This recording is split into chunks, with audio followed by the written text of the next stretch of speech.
starting it right over there? Yeah. Okay, so you want me to start it when? Okay. Yeah, I got it.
mean, I'm kind of like admiring this tree. I think it looks really nice. You know, doesn't it? You know, it's Way better than mine. McKinley High School. Did they really? Yeah, that's what they're saying. 'Cause sometimes different groups have donated that.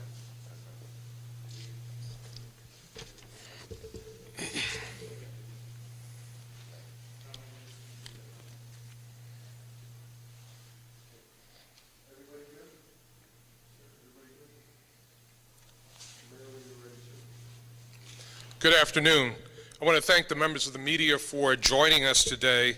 We're here to announce the steps that my administration is taking ahead of the major windstorm that's forecasted for tomorrow. As you are aware, the National Weather Service has issued both high wind and lakeshore flooding warnings, which go into effect at 1 p.m. tomorrow and run through 11 p.m. The latest forecast calls for heavy rain, sustained winds of over 30 miles per hour, with gusts of up to 70 miles per hour and 1 to 2 foot rise in lake levels. This is a storm that needs to be taken seriously. There is a strong likelihood of downed trees and power lines, power outages, and flooding in our lakeshore neighborhoods. Knowing what's coming, we will be closing the Erie Basin Marina, Ralph C. Wilson Jr. Centennial Park, Broderick Park, and the Bird Island Pier as of tomorrow afternoon. The Buffalo Police and Fire Departments, the Department of Public Works, and our forestry staff stand ready to deal with whatever the storm brings.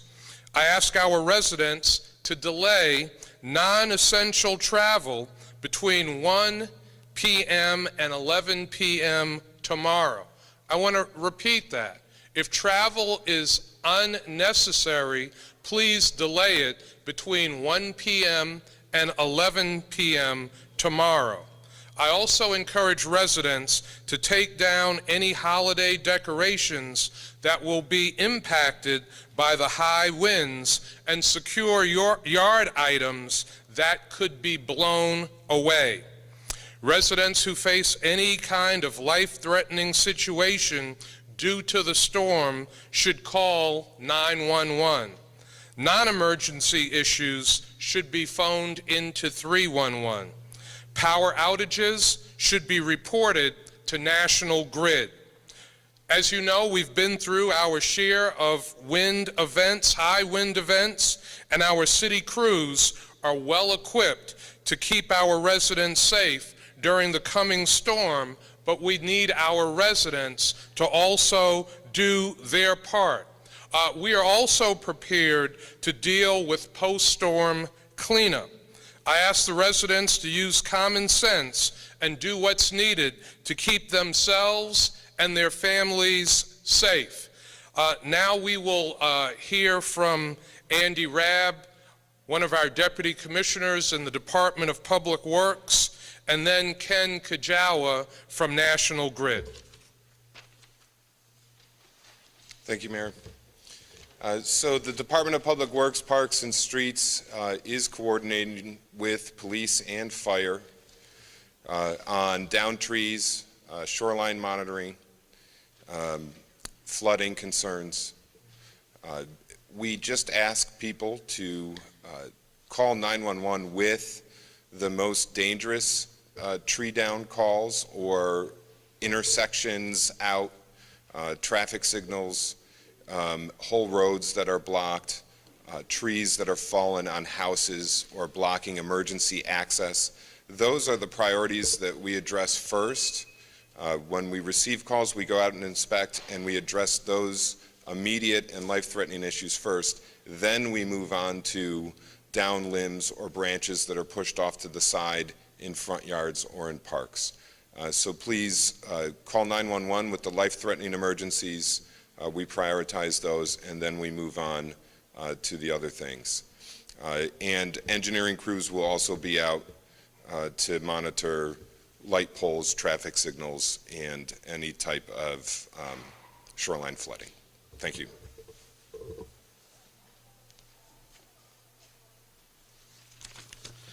Thank you, Andy, and thank you, Mayor Brown, for inviting us here today. National Grid has been tracking this weather event since earlier this week. Wind gusts in excess of 60 miles an hour are expected to hit the city of Buffalo and much of western New York, our service territory, on Saturday, likely resulting in power outage for some of our customers. National Grid will have nearly 1,000 in-house and outside personnel in western New York responding to outages caused by this wind event. Crews from Ohio, Michigan, and Ontario are being staged in western New York to assist with our outage response. Customers that experience a power outage or see a downed wire should call National Grid at 1-800-867-5222. Do not touch any wires that you see laying on the ground. Treat all downed wires as if they are energized. And again, call National Grid at 1-800-867-5222, or you may call 911. If you plan on operating a portable generator if you are out of power, please make sure that you do the following. For the safety of our workers performing restoration, open your main breaker. Operate the generator in an area as far from your residence as possible. Do not operate the generator in your house or in your garage, and keep all doors and windows closed while you are operating the generator. Make sure that your cell phones are fully charged, and if you have any portable backups, charge those as well. Customers can receive personal text from National Grid by text, email, and phone when an outage is detected at their property by enrolling in our outage alert system. To register, text REG to 64743, enter your National Grid electric account number, and select your preferred method of notification. Customers can also text OUT to 64743 to report an outage. Customers can also get information on outages and our restoration activity by downloading the National Grid app on their phone or by going to our website, nationalgridus.com. National Grid will be activating dry ice and bottled water distribution for customers without power on Sunday from noon until 4 p.m. in the city of Buffalo at the JFK Community Center located at 114 Hickory Street. In addition, we will also open up distribution locations in Dunkirk at the Murphy Training Center at 665 Brigham Road and at the City of Batavia Fire Department located at 18 Evans Street. We appreciate our customers' patience and understanding as we work to restore power as safely and efficiently as possible this weekend. Thank you. So again, the windstorm expected for Saturday between 1 p.m. and 11 p.m. tomorrow is a serious storm and should be taken seriously. We will now open up to any questions that the members of the media have. Does the city have any count of trees or trees of concern that you want to talk about or mention? Excuse me? Does the city have any count of trees of concern, ash trees and such around the city, or is it monitoring any specific events of that? Well, we do have an inventory. It's actually, you can go to the forestry webpage on the city's website and see it. We still have about 1,000 ash trees. We've been removing them. We also have our lists of larger scheduled tree removals, but we've been working all the way through with our annual removals. We also just had the storm on Monday evening, which generated, the winds were closer to the 50-mile-an-hour gusts, and we received, less than 50 emergency situations. So this is going to be somewhat more significant, but this isn't totally uncommon. We did not change any of our regular work. Immediate hazards that we find about, we generally address within a short time frame already. So if there were any immediate hazards we would have addressed, that we were aware of, we would have addressed them. Right.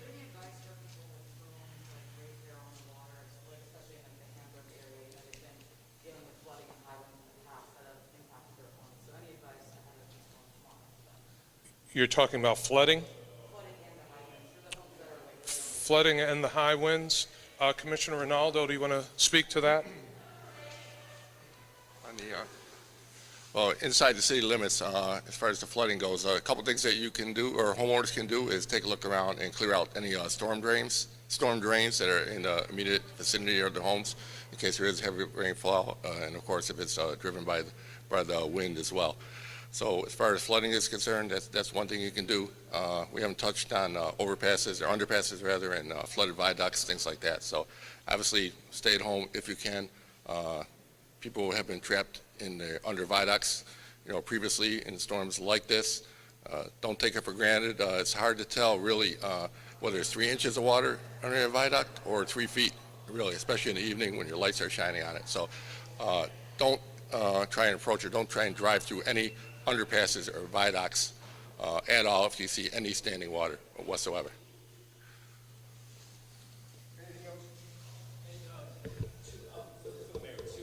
Tomorrow evening is supposed to be a hockey game. Tomorrow evening, you're asking people to travel. Do you think the game should be postponed? So you're talking about the hockey game tomorrow? Well, again, we're asking people to use their common sense. We're not telling them not to go to the hockey game, but they need to look at conditions around their home. They need to think about the route that they're going to travel. If they're down wires, down trees, if there are bodies of water that have overflowed by their homes, depending on where they're going to drive, they need to take all of those things into consideration. So we're not saying do not attend the hockey game, but we're saying use caution and use common sense.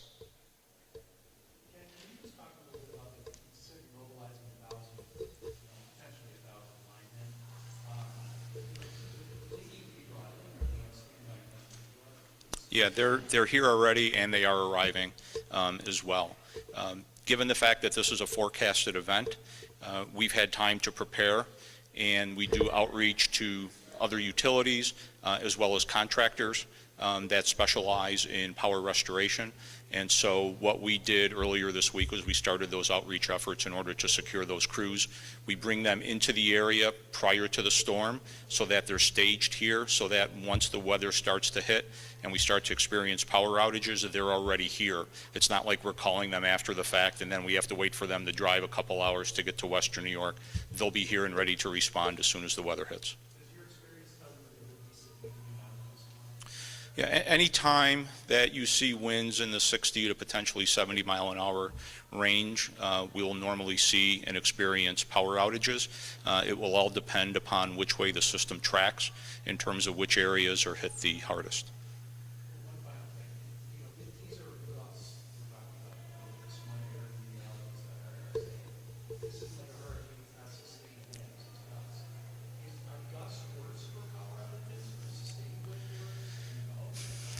I don't think whether they're sustained winds or they're gusts, it makes, a bit of difference. The winds are the winds, and if a tree's going to come down, it's going to come down one way or another. And, we do our best to try to trim on regular schedules so that our facilities are kept out of harm's way when we do have events like this.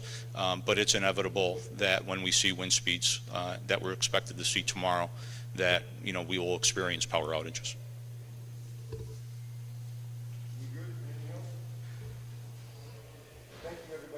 Thank you, everyone. Thank you.